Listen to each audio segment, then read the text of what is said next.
Hello students. तो last class में हमने एक्सरसाइज 7.4 कंप्लीट की थी और आज की क्लास में हम एक्सरसाइज 7.5 से रिलेटेड कॉन्सेप्ट को पढ़ेंगे जिसका नाम है पार्शियल फ्रैक्शन। तो आओ स्टार्ट करते हैं पार्शियल फ्रैक्शन और देखते हैं कि पार्शियल फ्रैक्शन की आपको जरूरत क्यों पड़ी और पार्शियल फ्रैक्शन किसको कहते हैं। तो पार्शियल फ्रैक्शन स्टार्ट करने के लिए आपको सबसे पहले पता होना चाहिए कि इंटीग्रेशन लीनियरिटी प्रॉपर्टी को फॉलो करता है। मतलब अगर आपको टू फंक्शंस के टू टर्म्स को इंटीग्रेट करना है तो इंटीग्रेशन कहता है कि हम उन टर्म्स को इंडिविजुअली इंटीग्रेट कर लेंगे तो उससे भी हमारा आंसर इक्वल आएगा। मतलब sum of individual integration is always equal to the integration of sum of the two terms. ठीक है, इसको हम लीनियरिटी प्रॉपर्टी कहते हैं। लेकिन प्रॉब्लम हमारे पास कब आई? हमारे साथ प्रॉब्लम ये हुई कि जब हमें कुछ ऐसे फंक्शंस को इंटीग्रेट करना था जहां पर डिनोमिनेटर में प्रोडक्ट ऑफ टू फंक्शंस था। ऐसे फंक्शन को इंटीग्रेट करना था जहां पर डिनोमिनेटर में product of two or more functions था। तो उनको इंटीग्रेट करने के लिए हमने सोचा कि हम क्यों ना इन प्रोडक्ट्स को एक सम में कन्वर्ट कर दें, यानी मोर देन टू और टू टर्म्स में कन्वर्ट कर दें, जिससे कि इजीली उसको इंटीग्रेट किया जा सके। तो पार्शियल फ्रैक्शन एक ऐसा प्रोसीजर है, एक ऐसा कॉन्सेप्ट है जो आपको हेल्प करता है कि आप टू टर्म्स के प्रोडक्ट को, टू फंक्शंस के प्रोडक्ट को टू टर्म्स में कन्वर्ट कर पाए और then integration, linearity property of integration को यूज कर पाए। ठीक है, तो इंटीग्रेशन बाय पार्ट्स की जरूरत क्यों पड़ी? जिससे कि आप टू फंक्शंस के प्रोडक्ट को जो डिनोमिनेटर में है उन्हें टू टर्म्स में कन्वर्ट कर लें और इजीली लीनियरिटी प्रॉपर्टी का यूज करके इंटीग्रेट कर पाए। और इस प्रोसीजर को the conversion of product of two functions into sum of two or more terms is called partial fraction. Okay, तो आपको समझ आ गया पार्शियल फ्रैक्शन किसे कहते हैं और पार्शियल फ्रैक्शन की जरूरत हमें क्यों पड़ी। ठीक है, लेकिन देखो पार्शियल फ्रैक्शन को अप्लाई करने के लिए कुछ कंडीशंस होती हैं। तो जब तक आप उस कंडीशन को फुलफिल नहीं करोगे आप पार्शियल फ्रैक्शन अप्लाई नहीं कर सकते हो। तो उसके लिए हमें क्या पढ़ना पड़ेगा? Proper fraction and improper fraction. Proper fraction and improper fraction आपको पढ़ना पड़ेगा। तो देखो कॉन्सेप्ट क्या कहता है कि आप पार्शियल फ्रैक्शन सिर्फ प्रॉपर फ्रैक्शन में ही लगा सकते हो। पार्शियल फ्रैक्शन आप सिर्फ प्रॉपर फ्रैक्शन में लगा सकते हो। और समझते हैं कि प्रॉपर फ्रैक्शन किसको कहते हैं। देखो प्रॉपर फ्रैक्शन का मतलब होता है अगर degree of numerator is less than degree of denominator.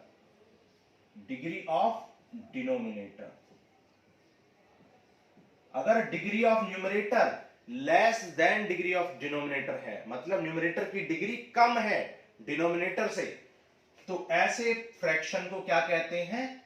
Proper fraction कहते हैं। और अगर degree of numerator greater than or equal to degree of denominator है तो आप उसको क्या कहते हैं? इम्प्रॉपर फ्रैक्शन कहते हैं। और डिग्री किसे कहते हैं? आप जानते हो, हाईएस्ट पावर को डिग्री कहते हैं। तो डिग्री ऑफ न्यूमरेटर अगर कम है डिनोमिनेटर से तो ये क्या है? प्रॉपर पार्शियल फ्रैक्शन है। लेकिन अगर डिग्री ऑफ न्यूमरेटर इक्वल हो जाए या ग्रेटर हो जाए डिनोमिनेटर से तो वो इम्प्रॉपर पार्शियल फ्रैक्शन होता है। एक एग्जांपल ले लेते हैं एक दो। जैसे आप एग्जांपल लो x upon x plus 1 into x plus 2। तो ये क्या है? ये आप देख सकते हो यहां पर प्रोडक्ट ऑफ टू फंक्शंस है डिनोमिनेटर में, और यहां पर आप देख सकते हो कि डिनोमिनेटर की डिग्री 2 है जबकि न्यूमरेटर की डिग्री 1 है। कुछ बच्चे कहते हैं डिग्री 1 है। देखो मल्टीप्लाई करने, सब सिंपलेस्ट फॉर्म में कन्वर्ट करने के बाद ही आप डिग्री बताते हो। तो यहां पर डिग्री कितनी है? 2। x इंटू एक्स करोगे तो 2 आएगी और ऊपर डिग्री 1 है। तो यहां पर न्यूमरेटर की डिग्री कम है तो इसलिए प्रॉपर फ्रैक्शन है। तो यहां पर पार्शियल फ्रैक्शन अप्लाई कर सकते हैं। ओके, चलो और एग्जांपल ले लेते हैं, जैसे x square upon x plus one, x plus to, x minus three. यहां पर भी देखो डिग्री ऑफ न्यूमरेटर 2 है और डिग्री ऑफ डिनोमिनेटर 3 है। जब आप मल्टीप्लाई करेंगे तो फाइनली आपको जो सिंप्लीफाइड फॉर्म में एक्सप्रेशन मिलेगा वहां पर डिग्री 3 आएगी। तो ये भी क्या है, प्रॉपर फ्रैक्शन। ओके, अब इम्प्रॉपर फ्रैक्शन के एग्जांपल देख लेते हैं, जैसे x square plus one upon x square plus two, ये इम्प्रॉपर फ्रैक्शन। और देख लेते हैं जैसे x cube upon x cube plus one, ये क्या है, ये भी इम्प्रॉपर फ्रैक्शन है, ये भी इम्प्रॉपर फ्रैक्शन है, क्योंकि देखो डिग्री क्या है, इक्वल है, यहां भी 2 यहां भी 2, यहां पे भी डिग्री इक्वल है। और देख लो जैसे x power 4 upon x cube plus one, यहां पर देखो डिग्री ऊपर 4 है और नीचे 3 है, तो ये भी इम्प्रॉपर है क्योंकि डिग्री ज्यादा है न्यूमरेटर की। और देख लो, देखो x plus one into x plus two upon x plus one, x plus to, x plus three into x plus four, ये भी इम्प्रॉपर फ्रैक्शन है क्योंकि ऊपर भी डिग्री 2 है, नीचे भी डिग्री 2 है। तो समझ आ गया आपको improper and improper fraction. Okay, तो यहां पर पार्शियल फ्रैक्शन एप्लीकेबल है, यहां पर पार्शियल फ्रैक्शन एप्लीकेबल है, यहां पर आप पार्शियल फ्रैक्शन लगा सकते हो। यहां पर पार्शियल फ्रैक्शन एप्लीकेबल नहीं है, partial fraction is not applicable. तो यहां पर पार्शियल फ्रैक्शन एप्लीकेबल नहीं है। तो पार्शियल फ्रैक्शन जब यहां एप्लीकेबल नहीं है तो कुछ ऐसा करेंगे जिसकी वजह से पार्शियल फ्रैक्शन एप्लीकेबल हो जाए। तो उसके लिए आप क्या करोगे, डिवीजन यूज करोगे। तो मेक, क्या करेंगे, make the improper partial fraction, ठीक है, improper fraction, make the improper fraction, make the improper fraction make the improper fraction proper fraction using long division method, ठीक है, long division method. Long division method का use करके आप क्या करेंगे, proper fraction में कन्वर्ट करेंगे। तो जब आप डिवीजन अप्लाई करोगे तो क्या होगा, आपको क्या मिलेगा, देखो कुछ यहां पर जब आप डिवाइड करोगे तो देखो कैसे करेंगे, डिवाइड करके एग्जांपल के थ्रू समझते हैं अभी थोड़ी देर में, फिर आपको समझ में आएगा कि कैसे लॉन्ग डिवीजन मेथड अप्लाई करके आप इम्प्रॉपर फ्रैक्शन को प्रॉपर फ्रैक्शन में कन्वर्ट करेंगे। तो यहां तक अभी तक आपने क्या सीखा कि पार्शियल फ्रैक्शन क्या होता है। तो पार्शियल फ्रैक्शन क्या होता है, प्रोडक्ट ऑफ मोर देन 2 और 2 टर्म्स को इनटू किसमें कन्वर्ट करना, product of more than 2 functions को किसमें कन्वर्ट करना, मोर देन 2 और 2 टर्म्स में कन्वर्ट कर देना, क्या होता है, पार्शियल फ्रैक्शन प्रोसीजर। इस प्रोसीजर को क्या कहते हैं, पार्शियल फ्रैक्शन कहते हैं। और पार्शियल फ्रैक्शन की नीड क्यों पड़ती है, जिससे कि आप लीनियरिटी प्रॉपर्टी ऑफ इंटीग्रेशन लगा पाए और इजीली इंटीग्रेट कर पाए फंक्शंस को। और अभी हमने सीखा कि पार्शियल फ्रैक्शन एप्लीकेबल कब है, तो प्रॉपर फ्रैक्शंस में पार्शियल फ्रैक्शन एप्लीकेबल है और इम्प्रॉपर में एप्लीकेबल नहीं है, लेकिन इम्प्रॉपर को भी प्रॉपर बना सकते हैं बाय डिवीजन, लॉन्ग डिवीजन। अभी तक आपने इतनी बातें सीखी।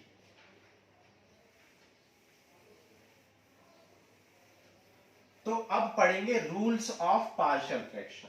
पार्शियल फ्रैक्शन किसे कहते हैं, नीड ऑफ पार्शियल फ्रैक्शन, ठीक है, एप्लीकेबिलिटी ऑफ पार्शियल फ्रैक्शन हमने पढ़ ली। अब हम पढ़ेंगे रूल्स ऑफ पार्शियल फ्रैक्शन।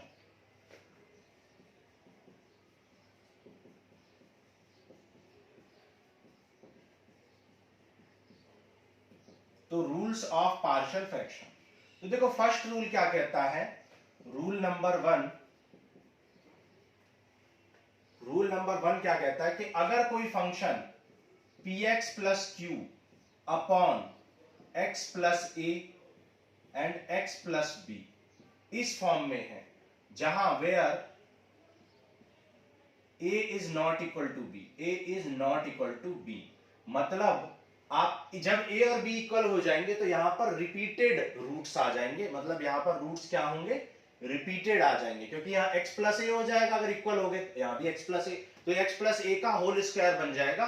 तो ये दूसरा, ये एक और रूल बन जाएगा, ठीक है। यहां पर क्या होना चाहिए, इस रूल के अकॉर्डिंग a और b इक्वल नहीं होने चाहिए, क्योंकि a और b इक्वल हो जाएंगे तो होल स्क्वायर वाली कंडीशन बन जाएगी, और वो एक अलग रूल है। क्लियर। तो जब ऐसी कंडीशन होती है, जब ऐसी कंडीशन होती है तो क्या होता है, पार्शियल फ्रैक्शन कहता है कि जब इस तरह का आपका प्रोडक्ट आए तो आप उसको कैसे कन्वर्ट करोगे, a upon x plus a plus b upon x plus b, इस तरीके से लिख लोगे और ब्रैकेट में लिख लो where a is not equal to b, जहां a और b इक्वल नहीं है। ये रूल नंबर 1 था। मतलब जब आपका क्वेश्चन कैसा होगा, जब आपके क्वेश्चन में रिपीटेड रूट्स नहीं होंगे तो क्या करेंगे, a upon this plus b upon this, और अगर एक और रूट होता तो c अपॉन दिस कर लेते, ठीक है।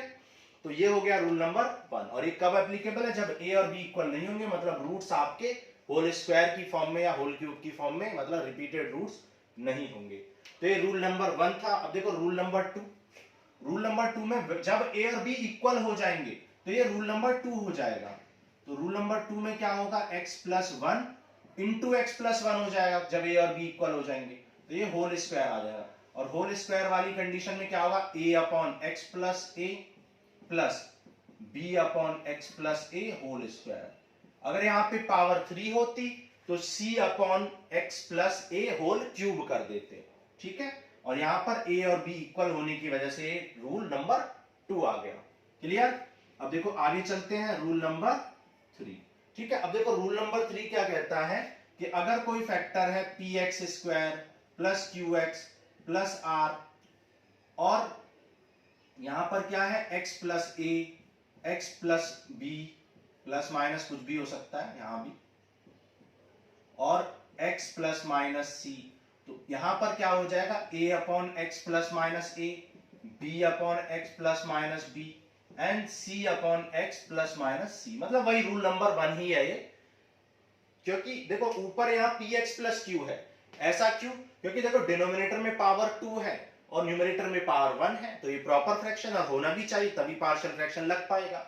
यहां पर भी देखो डिनोमिनेटर में पावर 2 है x की, न्यूमरेटर में 1 है, ये भी प्रॉपर है। और यहां भी प्रॉपर करने के लिए ऊपर px प्लस q भी हो सकता है, जरूरी नहीं है कि यही हो, ऊपर px प्लस q भी हो सकता है। मतलब कुल मिला के न्यूमरेटर में पावर कम होनी चाहिए, ठीक है। तो यहाँ और में लिखा है, तो p x square plus q x plus r भी हो सकता है, या पी एक्स प्लस क्यू भी हो सकता है, या कोई कांस्टेंट भी हो सकता है। तो ए अपॉन एक्स प्लस है, तो ये आ गया आपका रूल नंबर 3। चलो आगे चलते हैं, रूल नंबर 4 करते हैं,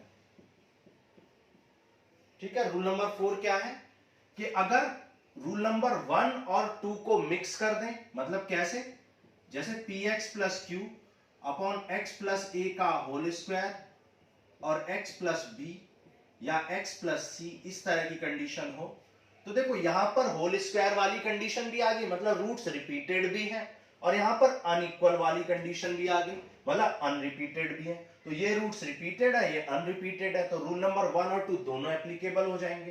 तो इस रूट की वजह से, रिपीटेड रूट की वजह से आपको रूल नंबर 2 लगाना पड़ेगा, a upon this plus b upon this whole square.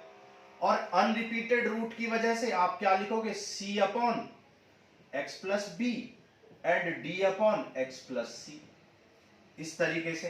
तो ये आ गया आपका रूल नंबर 4। अब यहां पर देखो क्या होगा, यहां पर b और c इक्वल नहीं होंगे, यहां पर b और c इक्वल नहीं होंगे, क्योंकि b और c इक्वल हुए तो रूट्स क्या हो जाएंगे, यहां भी रिपीटेड हो जाएंगे, यहां भी रिपीटेड, तो फिर रूल नंबर 2 ही बन जाएगा वो। लेकिन अभी ये रूल नंबर 4 क्यों बना है, क्योंकि यहां पर 1 वाली कंडीशन भी है, रूट्स रिपीटेड भी नहीं है और रूट्स रिपीटेड भी है।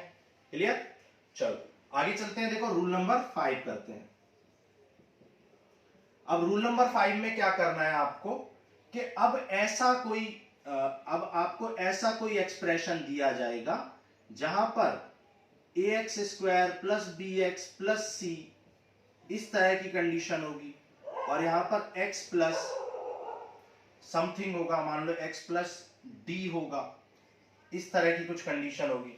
तो यहां पर क्या करेंगे, a upon x plus d plus यहां पर देखो bx plus c upon x plus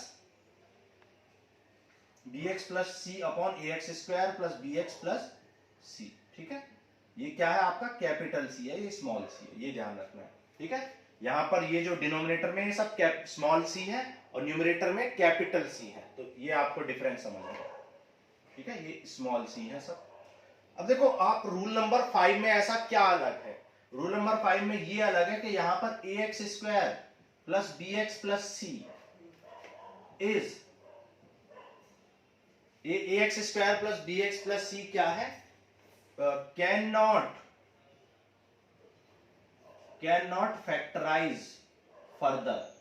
ठीक है, ये आगे इसको आप फर्दर फैक्टराइज नहीं कर सकते हो। ठीक है, नीचे दिखाई दे रहा है आपको। ओके, तो इस कंडीशन में रूल नंबर 5 में आप ax square plus bx plus c को फैक्टराइज नहीं कर पाओगे। अगर इसको फैक्टराइज कर पाते तो अगर इसको फैक्टराइज करते तो या तो ये x plus 2 plus x plus 3 आता, तो उस केस में रूल नंबर 1 ही लग जाता, या होल स्क्वायर आता, कंप्लीट स्क्वायर होता तो रूल नंबर 2 लग जाता। लेकिन यहां पर ये फैक्टर ही नहीं हो पाएगा। तो जिस कंडीशन में ऐसा कोई एक्सप्रेशन होगा जो फैक्टर नहीं हो सकता है, तो उसको उसकी जगह पे आप क्या लिखोगे, bx प्लस सी या ax प्लस b या dx प्लस e, इस तरीके से लिखोगे। क्लियर है? तो ये थे आपके रूल्स। और अब देखो सारे रूल्स पर एक दो एग्जाम्पल भी कर लेते हैं, किस तरीके से इन रूल्स को फॉलो करते हैं। जैसे एग्जाम्पल नंबर 11 बुक का, आपकी एनसीईआरटी बुक का एग्जाम्पल नंबर 11 करते हैं। क्या है, dx upon x plus 1 and x plus 2, इसको आपको इंटीग्रेट करना है। ठीक है, 1 upon x plus 1 and x plus 2, इस क्वेश्चन को इंटीग्रेट करना है। तो देखो यहां पर डिनोमिनेटर में टू फंक्शंस का प्रोडक्ट है, तो आप इसको टू टर्म्स में कन्वर्ट करोगे and then linearity property of integration use करोगे। तो देखो पार्शियल फ्रैक्शन का यूज करेंगे। क्या ये प्रॉपर पार्शियल फ्रैक्शन है? यस, ये प्रॉपर पार्शियल फ्रैक्शन है, क्योंकि न्यूमरेटर की पावर x की पावर 0 है, जबकि डिनोमिनेटर में x की पावर 2 है। तो यहां पर डिनोमिनेटर की पावर मोर देन न्यूमरेटर है, तो बिल्कुल ठीक है। ओके, तो देखो यहाँ a अपॉन एक्स प्लस 1 हो जाएगा और b अपॉन एक्स प्लस 2। कौन सा रूल है ये? रूल नंबर 1 पे ये क्वेश्चन है, क्योंकि यहां पर देख सकते हो आप, यहां पर आपके जो रूट्स हैं वो रिपीटेड नहीं है।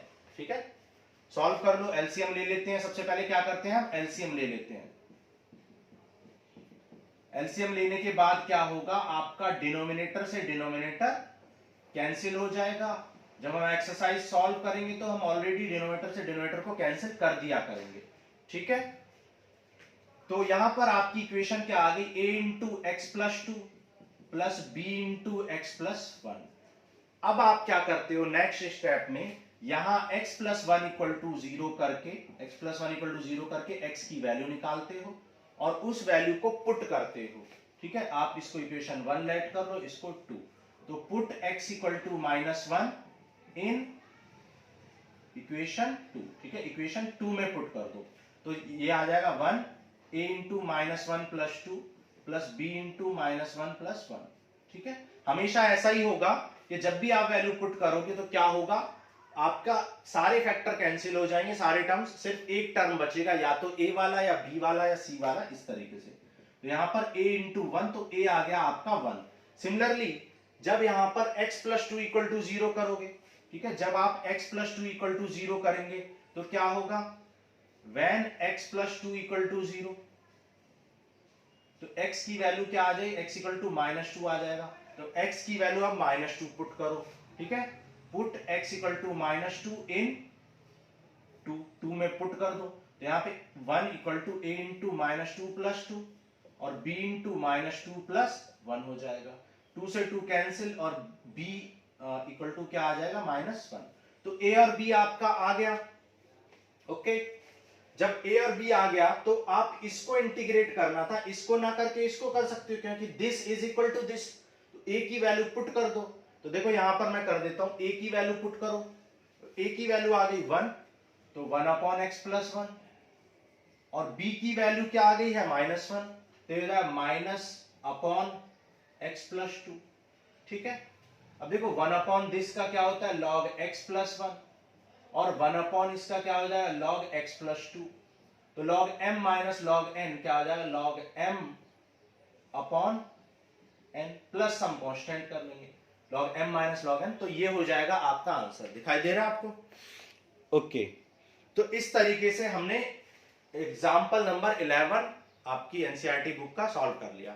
और ये किस रूल पर बेस्ड है? रूल नंबर 1 पर ये बेस्ड है। चलो अब नेक्स्ट क्वेश्चन करते हैं रूल नंबर 2 पर, या हम करते हैं इम्प्रॉपर फ्रैक्शन पर बेस्ड क्वेश्चन। ठीक है, इम्प्रॉपर फ्रैक्शन पर बेस्ड क्वेश्चन करते हैं।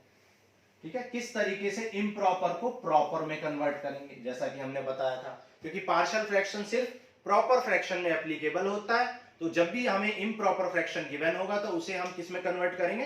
प्रॉपर में कन्वर्ट करेंगे। जैसे example number 12,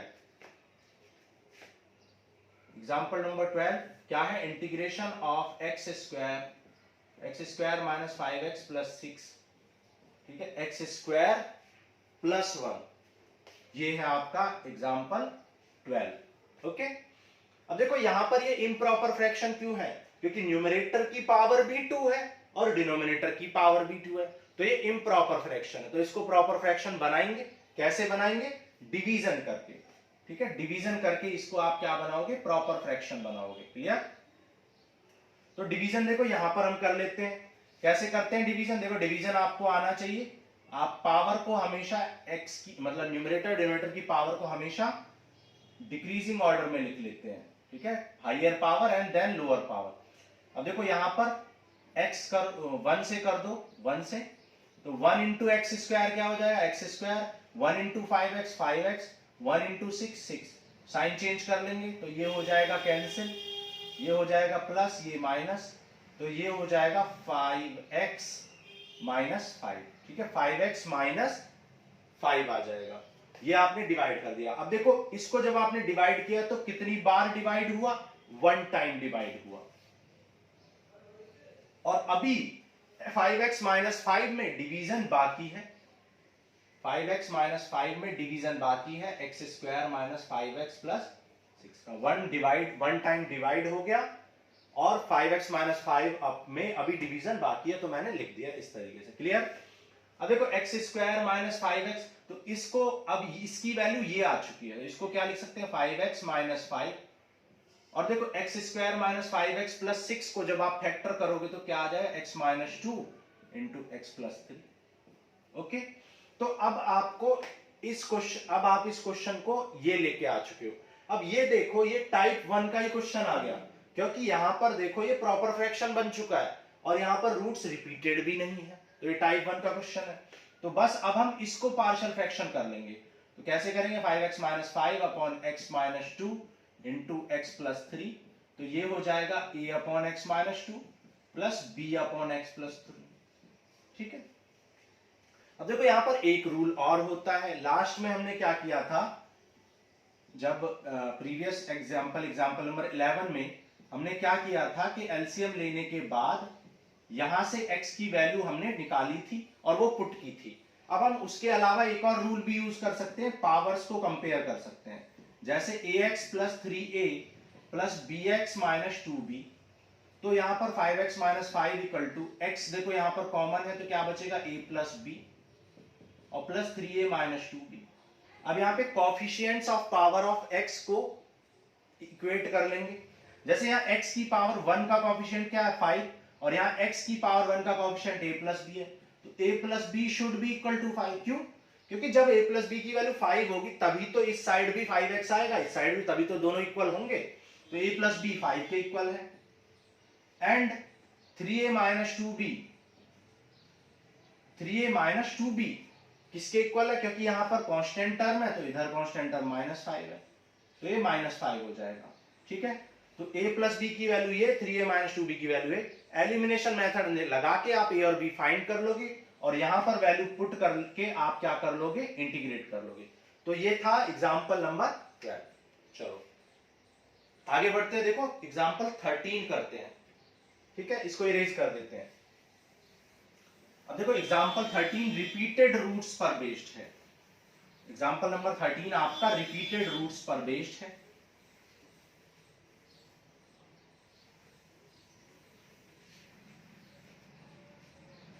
3x minus two 3x minus two upon x plus one whole square into x plus two.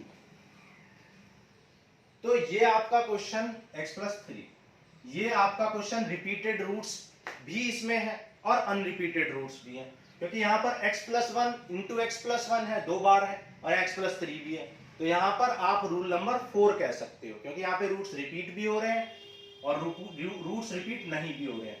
तो देखो रिपीट होने की वजह से क्या होगा, क्योंकि आपके रूट्स रिपीट है तो रिपीट की वजह से रूल नंबर 2 लग जाएगा, मतलब a upon x plus one and then b upon x plus one whole square. अगर क्यूब होता तो x plus one whole cube कर लेते, फिर ये रिपीटेड नहीं है तो इसको as it is c upon x plus three लिख देंगे। एलसीएम ले लो, एलसीएम लेने के बाद डिनोमिनेटर से डिनोमिनेटर कैंसिल हो जाएगा, आप जानते हो। तो यहां आ जाएगा a into x plus one, ठीक है। यहां पर एलसीएम आ जाएगा x plus one whole square into x plus three. तो x प्लस वन से x प्लस वन को डिवाइड करोगे तो x प्लस वन बचेगा into x plus three, plus x plus one से इसको डिवाइड करोगे ये कैंसिल, x प्लस थ्री बचेगा ओनली, और x प्लस थ्री से डिवाइड करोगे तो x प्लस थ्री कैंसिल और x plus one whole square बच जाएगा। ओके, अब डिनोमिनेटर से डिनोमिनेटर कैंसिल हो गया। अब यहां से x की वैल्यू निकालोगे तो माइनस वन आएगी, so put x equal to minus one, x equal to minus one put कर लो, 3 into minus one minus two, तो a into minus one plus one, minus one plus three, ये हो जाएगा b into minus one plus three and c into minus one plus one. देखो हमेशा minus one plus one ये वाले मतलब ज्यादातर एक ही, ज्यादातर नहीं ऑलवेज क्या होता है एक ही टर्म बच जाता है। तो ये आ जाएगा 2b इक्वल टू ये आ जाएगा माइनस फाइव, सो b आ जाएगा माइनस फाइव बाई टू, ठीक है। तो b की वैल्यू आपने निकाल ली। अब आप क्या करोगे, अभी आपकी b की वैल्यू निकली है, अब आपको a और c भी निकालना है। अब क्या करोगे, पुट x इक्वल टू, यहां से x की वैल्यू क्या आएगी माइनस थ्री, तो put x equal to minus three. X equal to जब माइनस थ्री करोगे तो three into minus three minus two, और यहाँ minus three plus three zero हो जाएगा, minus three plus three zero, तो सिर्फ c वाला टर्म बचेगा, minus three plus one whole square. तो यह जाएगा माइनस टू का square that is 4c minus nine minus 11 हो जाएगा, तो माइनस 11 बाई फोर, तो c आ जाएगा माइनस 11 बाई फोर। अब हमारे पास कितनी वैल्यूज निकल चुकी हैं, दो, b और c, अभी a नहीं निकला है। अब अगर आप यहां से x plus one equal to zero करोगे तो यहां से भी x की वैल्यू माइनस वन आएगी, तो वैल्यू पुटिंग से आप दो ही वैल्यू निकाल पा रहे हो। तो अब आप क्या करोगे, कोएफिशिएंट्स को कंपेयर करोगे, जैसा कि प्रीवियस एग्जांपल में मैंने 12 नंबर में बताया था। तो देखो कोएफिशिएंट्स को कंपेयर करने के लिए आपको इस एक्सप्रेशन को पूरा मल्टीप्लाई करने की जरूरत नहीं है, जैसा हमने 11 एग्जांपल नंबर 12 में किया था, क्योंकि वहां पर एक छोटा एक्सप्रेशन था, मल्टीप्लाई करना इजी था। यहाँ पर आप मल्टीप्लाई करने में टाइम वेस्ट नहीं करोगे, यहाँ पर आप क्या करोगे, डायरेक्ट आप सोचोगे कि a को जब 1 में इंटू करोगे तो a आएगा, और फिर उसको 3 में इंटू करोगे तो a into one into three आपको 3a मिल जाएगा, मतलब आपको कांस्टेंट टर्म 3a मिलेगा। जबकि यहाँ पर b इंटू थ्री करोगे तो यहाँ पर कांस्टेंट टर्म 3b मिलेगा, और जब आप c को 1 से इंटू करोगे, क्योंकि होल स्क्वायर है तो 1 का स्क्वायर 1 ही होगा, तो c मिलेगा। तो इधर कांस्टेंट टर्म ये है, जबकि इधर कांस्टेंट टर्म माइनस टू है। वैल्यू पुट कर दो, b कितना है आपका, b है आपका minus five by two, c क्या है, c है 11 बाई फोर माइनस,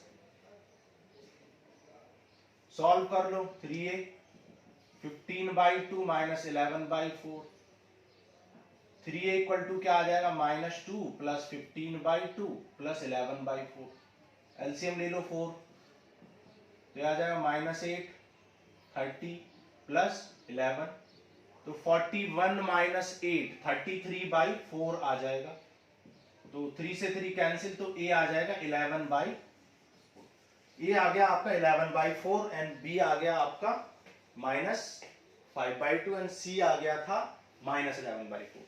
सारी वैल्यू निकल गई a b c, इनको पुट कर देंगे, ठीक है। आप इसको i लेट कर लो, तो i इक्वल टू क्या आ जाएगा, इंटीग्रेशन ऑफ दिस, आपको इसको इंटीग्रेट करना था, लेकिन ये तो किसके इक्वल आ चुका है, ये तो इक्वल आ चुका है इनके। आप लिख सकते हो 11/4 integration of x+1 dx minus b कितना आया है, b -5/2 आया है, integration of x+1 whole square, फिर -11/4 इंटीग्रेशन ऑफ x+3। ओके, अब देखो ये हो जाएगा 11/4 log x+1। ये आप 1/x² का क्या होता है, -1/x, तो ये प्लस हो जाएगा प्लस 1/x+1 कह सकते हो, और ये हो जाएगा 11/4 log x+3। 11/4 कॉमन ले लो, तो log m minus log n क्या हो जाएगा, log m अपॉन n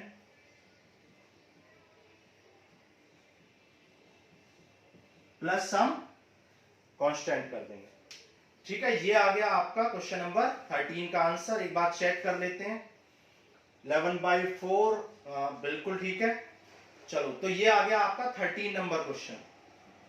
तो 13 नंबर क्वेश्चन में आपने देखा कि रूल नंबर 2 और रूल नंबर 4 पर कैसे वर्क करते हैं। यहां पर आपको दोनों रूल की जरूरत पड़ती है वैल्यू निकालने के लिए। आप कोएफिशिएंट कंपैरिजन भी करते हैं और आप वैल्यू पुटिंग से भी निकालते हैं।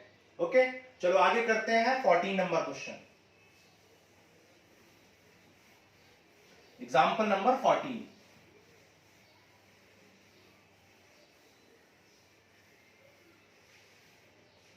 देखो एग्जाम्पल 14 में क्या बोला है,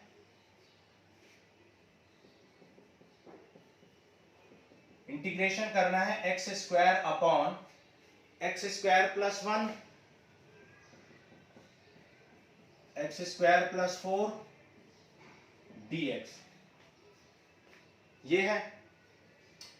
अब देखो x² यहां पर रिपीटेड रूट है, ये अच्छा क्वेश्चन है, ऐसा क्वेश्चन है कि एक्सरसाइज में भी है। यहां पर देखो आप थोड़ी देर के लिए क्या करोगे, लेट कर लोगे x² = y, x² = y और t लेट कर लो, कुछ भी लेट कर लो, x² = t लेट कर लिया मान लो हमने। तो अब ये क्वेश्चन क्या हो जाएगा, t upon t+1 into t+4। याद रखना हमने x² को डिफरेंशिएट नहीं किया है, हम dx को dt में कन्वर्ट नहीं कर रहे हैं, हम थोड़ी देर के लिए x² को t लेट कर रहे हैं। ठीक है, अब इसका पार्शियल फ्रैक्शन कर लो, a upon t+1 b upon t+, यहां अनरिपीटेड रूट्स हैं, रूल नंबर 1 लग जाएगा। और यहां पे आप क्या करोगे, एलसीएम ले लो। एलसीएम क्या आएगा, t+1 इंटू t+4,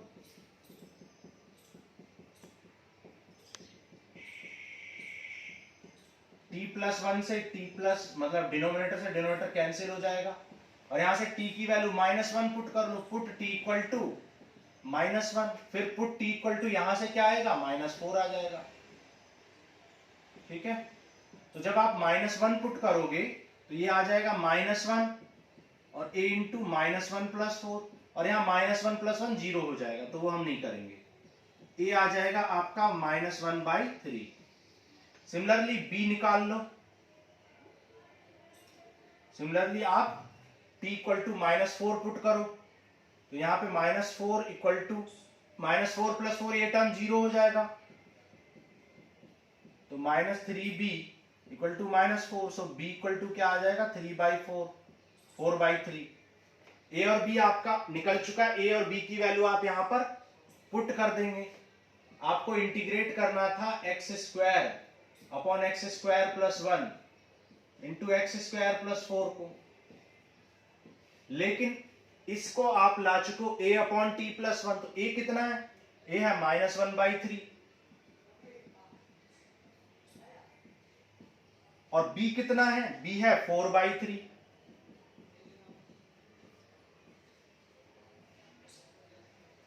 अपॉन में t+1 है, देखो t+1 आपने थोड़ी देर के लिए लेट किया था, लेकिन t एक्चुअल में क्या है, x² है, तो t एक्चुअल में x² है, तो ये हो जाएगा 1 + x², और ये हो जाएगा 4 + x², तो ये आ गया -1/3, और ये डायरेक्ट ही क्या बन गया, tan 1 x बन गया 4/3। अब देखो ये क्या है, 2 square plus x square, that is 1/2 tan inverse x/2, क्योंकि a या इसको क्या लिख सकते हैं आप, 2 स्क्वायर प्लस एक्स स्क्वायर। तो ये किसका फॉर्मूला है, 1/a tan इनवर्स x/a। ठीक है, तो ये आपने अप्लाई कर दिया, 1/a tan इनवर्स x/2। तो 2 से 2 कैंसिल कर लो, तो ये आ जाए 2 2 जा 4, तो 2/3 tan इनवर्स x/2। इस टर्म को मैंने यहां लिख दिया पॉजिटिव को, ये negative, and this will be your answer. ठीक है, तो ये था क्वेश्चन नंबर 14। चलो आगे बढ़ते हैं, एग्जाम्पल नंबर 15 करते हैं आपकी बुक का।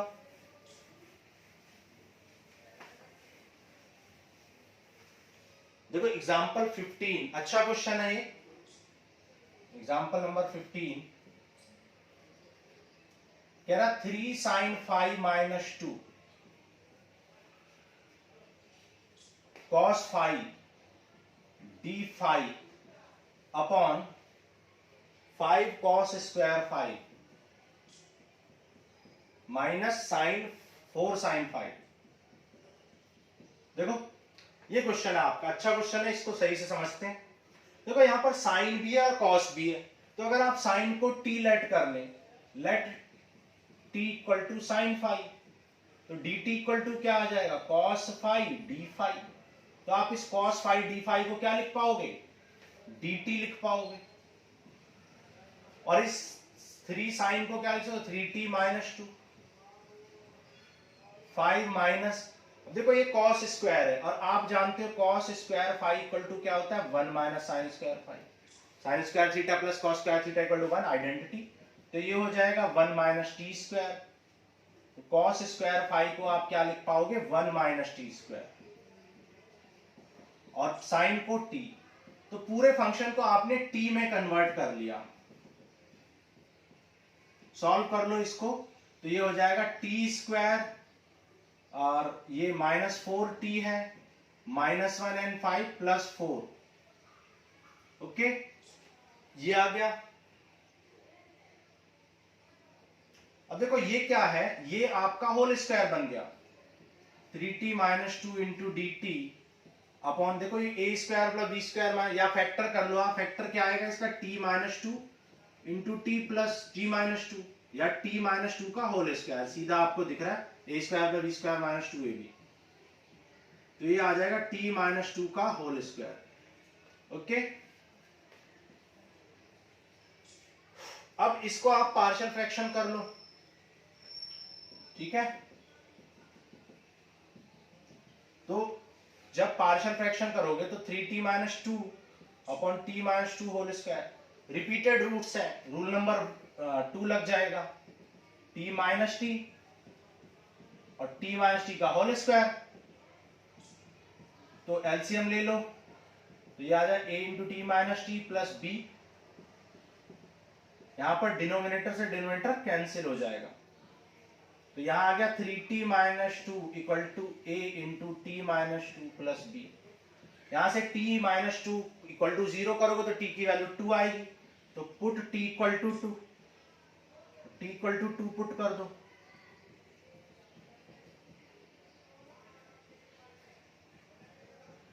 तो यहां ये कैंसिल हो जाएगा, और 3 2 जा 6 माइनस 2, तो b आ जाएगा आपका 4। अब देखो यहां से t की वैल्यू निकालोगे तो भी 2 आएगी, तो ये रूल से आप सिर्फ क्या निकाल पा रहे हो, b। a निकालने के लिए आपको फिर कोएफिशिएंट्स को कंपेयर करना पड़ रहा है, तो कर लो। देखो यहां पर ये क्या है, a इंटू टी है, a इंटू टी, तो t का कोएफिशिएंट सिर्फ लेफ्ट साइड, राइट साइड में a है, जबकि इधर लेफ्ट साइड में t का कोएफिशिएंट 3 है, तो सीधा सीधा आ गया a इक्वल टू 3। ओके, तो comparing the coefficient of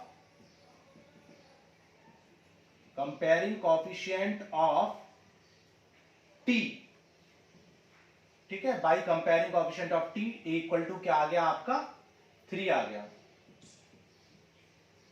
a आ गया, b आ गया, पुट कर दो वैल्यू। a कितना आ गया आपका, a आ गया है आपका 3, और b आया है 4। 3 कांस्टेंट है, बाहर लिखो 1 अपॉन समथिंग का log समथिंग। 4 कांस्टेंट है और 1 अपॉन टी स्क्वायर का क्या हो जाएगा, -1 अपॉन टी। तो ये हो जाएगा 3 log t की वैल्यू पुट कर दो। t आपका क्या था, sin phi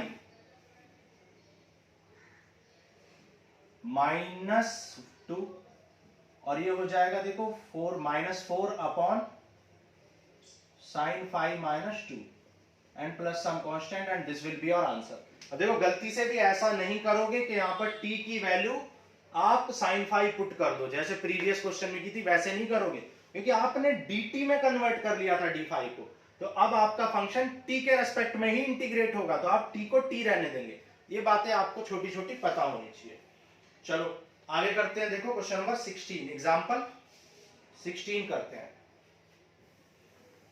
example 16 rule number 5 पर बेस्ड है, जहां पर आपको ऐसे फैक्टर को पार्शियल फ्रैक्शन करना है जो नॉन फैक्टराइज्ड है। ठीक है, दैट फॉर एग्जांपल नंबर 16 कह रहा है x square plus x plus 1 x plus 2 into x square plus 1। किसी भी क्वेश्चन को सॉल्व करने से पहले सबसे पहले आप चेक करोगे कि ये प्रॉपर फ्रैक्शन है या नहीं है। पहले प्रॉपर फ्रैक्शन में कन्वर्ट करोगे तभी आपको पार्शियल फ्रैक्शन के रूल लगाने हैं, क्योंकि मैं बता चुका हूं partial fraction is only applicable in proper fractions. ठीक है, तो प्रॉपर फ्रैक्शन कैसे बनाते हैं, डिवाइड करके। ओके, तो यहां पर देखो ये प्रॉपर फ्रैक्शन है क्योंकि न्यूमरेटर की पावर 2 है और डिनोमिनेटर की डिग्री क्या है, 3 है। ओके, तो प्रॉपर है तो आप इसको यहां पर पार्शियल फ्रैक्शन लगा पाओगे।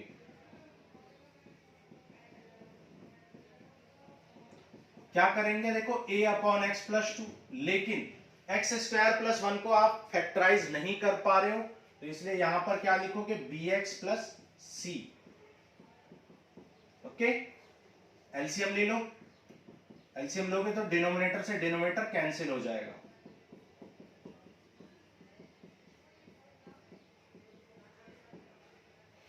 अब आप क्या करोगे, यहां से x की वैल्यू निकालो तो x इक्वल टू क्या आ जाएगा, -2।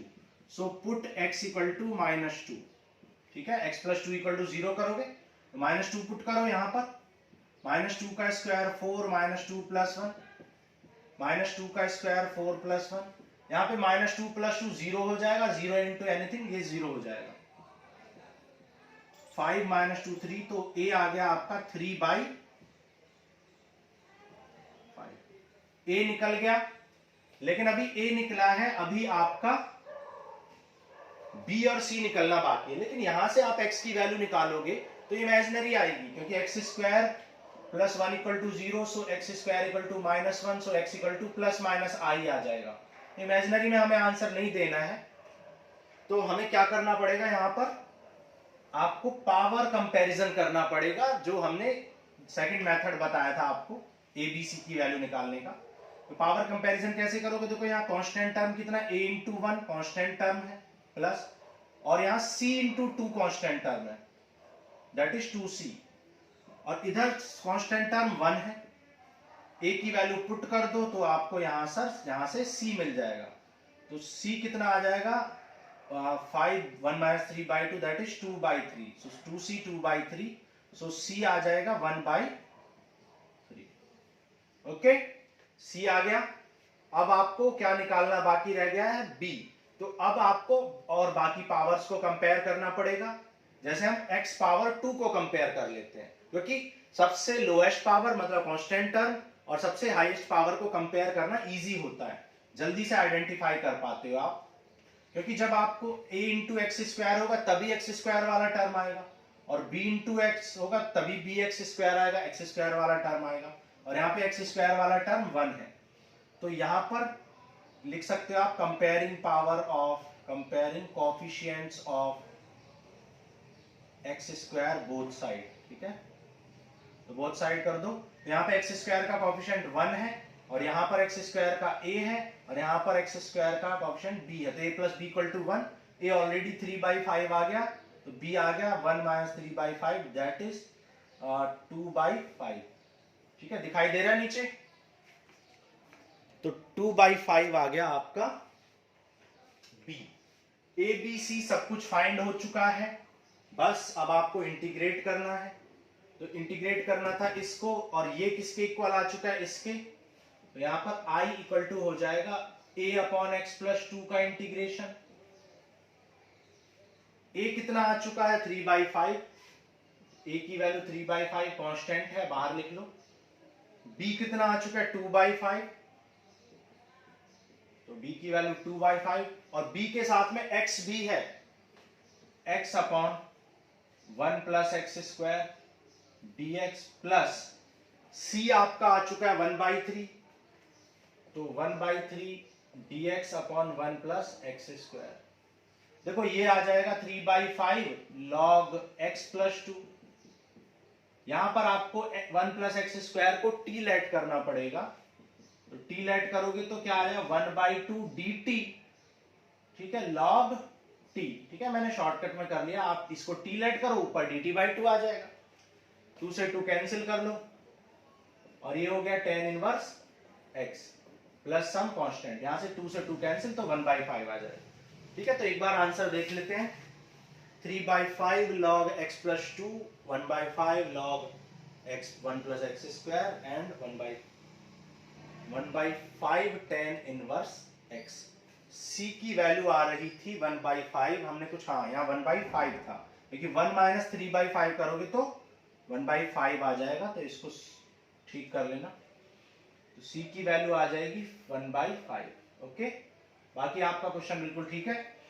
So this ends with your introduction of partial fraction and examples of exercise 7.5।